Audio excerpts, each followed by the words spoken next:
एक भूखा राजा और किसान की कहानी।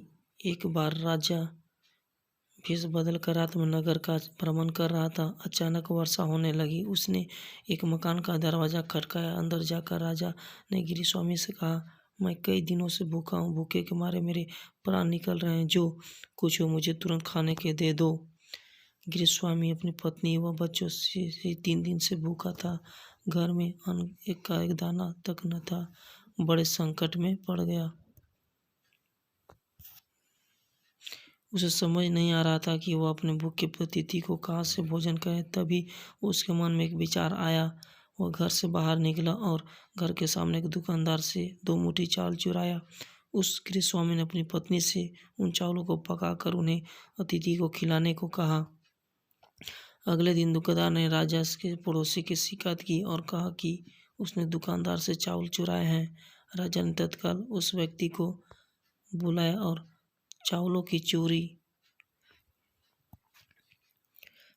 अपराध स्वीकार करते हुए बीती रात की पूरी घटना सुना दी।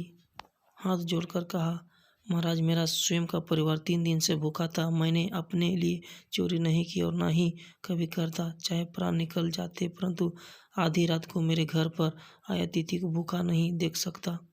राजा यह सुनकर बहुत दुखी हुआ। उसने बताया कि अतिथि वह स्वयं था। फिर उसने उस दुकानदार को बुलाया और पूछा कि क्या उसने अपनी दुकानदार से पड़ोसी की रात में चावल चुराते हुए देखा था। दुकानदार को हाँ कहने पर राजा ने कहा, इस घटना के लिए प्रथम दोषी मैं स्वयं हूँ। दूसरा दोषी दुकानदार है, जिसने रात में पड़ोसी को चावल चुराते हुए देख लिया, परंतु 3 दिन तक पड़ोसी को परिवार सहित भूखा रहते नहीं देखा। उसने अपने पड़ोसी धर्म नहीं निभाया। राजा ने उस दुकानदार को जाने के लिए कहा और उस गृहस्वामी अतिथि निष्ठा भाव से प्रसन्न होकर 1000 सोने की अस्पृश्य और उसे इनाम में दी।